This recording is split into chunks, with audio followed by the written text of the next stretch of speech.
இன்றைக்கி மீன் குழம்பு பண்ணலாம். அதுக்கு நல்லெண்ணெய் ஊற்றி நல்லெண்ணெய் காஞ்சோன்னா கடுகு, வெந்தயம், சோம்பு, பச்சை மிளகாய், சின்ன வெங்காயம், உப்பு, மஞ்சத்தூள் போட்டு நல்லா வதக்கிக்கணும். வதக்குனதுக்கப்புறம்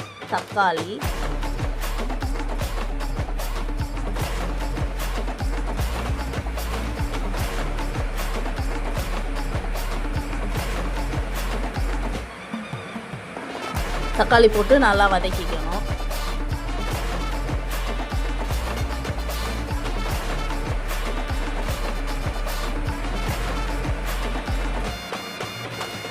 தக்காளி நல்லா வதங்கினோன்னா மிளகாத்தூள், மல்லித்தூள், புளி போட்டு நல்லா கிண்டி தண்ணியும் கொஞ்சம் ஊற்றி நல்லா கொதிக்க விட்டுறணும்.